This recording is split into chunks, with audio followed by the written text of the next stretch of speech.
মামা কি করেছ? জয় জগন্নাথ। আমি এখন ওড়িশাতে আছি। আজকে আমাদের বহুত বড় একটা পর্ব আছে। এই পর্বর নাম হচ্ছে রজ পর্ব। এই রজ পর্ব আমাদের আসামেও রজ পর্ব আছে। তাকে কামাখ্যা মার রজবতী বলে বলা যায়। মা কামাখ্যা অমাবস্যা 5 দিন পালন করা যায়। আর আমাদের আজকে এই রজ পর্বটা আগে হয়ে যায়। তো আজকে এই রজ পর্বর দিনের মধ্যে আমরা আজকে সুন্দর করে একটা পিঠা পোড়ব। তো পিঠাটা পোড়া হয়েছে। এই পিঠাটা পোড়া হওয়ার পরে এই পিঠাটা আমরা ঠাকুরকে ভোগশোক দিয়ে আমরা এই প্রসাদটা গ্রহণ করব। আর তার সঙ্গে আমাদের আছে কাঁঠাল আছে, মিষ্টি আছে, আম আছে, কলা আছে। এইসব জিনিস নিয়ে আমরা আজকে এই 3-4 দিন যাবত এইগুলি জিনিস খুব ভোজন করব।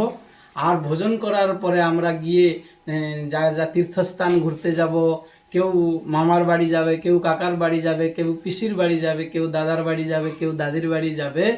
এইপরিভাবে আমরা আজকে খুব পানও খাবো। আজকে আমাদের সংস্কারের মধ্যে আজকে পান খাবে আর ঝুলি খেলবে।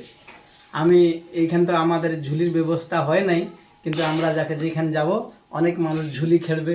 এই ঝুলি খেলার পরে সুন্দর করে ঝুলি খেলবে। আর সবাই বউ মানুষ আজকে নতুন কাপড়, সবাই বাচ্চা মানুষ নতুন কাপড়, সবার ঘরে ঘরে নতুন কাপড় বাঁধবে।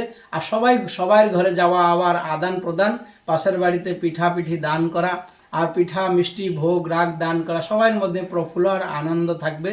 এই আনন্দের সময়ের মধ্যে আমি এসে এই উড়িষ্যাতে পৌঁছাইছি। আজকে খুব বড় দিন। আর আমাদের জগন্নাথ দেশের মধ্যে আজকে এই পর্বটাকে খুব বড় পর্ব বলি মানে চলেছে। তো এখন আমি পিঠা কাইটটা নিব। কাইটটা নিলে আমরা এই পিঠাটাকে এইভাবে করে কাটবো। কাটানোর পরে আমরা সবাই এই পিঠাটাকে পরিবারের সবাই মিলে এরকম পিস পিস করে কেকের মতন বসে বসে সবাই খাবো।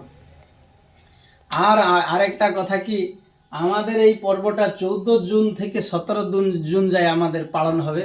তারপরে আসামবাসীরা 22 জুন থেকে 26 জুন যায় এই যে পর্বটা পালন করবে, তাদেরকে বলে আম্বাবুছি। এই আম্বাবুছির যেভাবে নিয়ম করা যায়, মাটি গাড়ানো যাবে না, হাল করানো যাবে না, কোনো গাছ কাটানো যাবে না, এইভাবে এই নিয়মগুলি আমাদের এই জগন্নাথ পরম্পরার মধ্যে আছে। জগন্নাথ পরম্পরা ও আসাম পরম্পরার মধ্যে কিছু কিছু পরম্পরা প্রত্যেকভাবে পালন করে সবাই মানুষ। আর এই পরম্পরা কিন্তু সত্যি আর খুব আনন্দ পাওয়া যায়। জয় জগন্নাথ।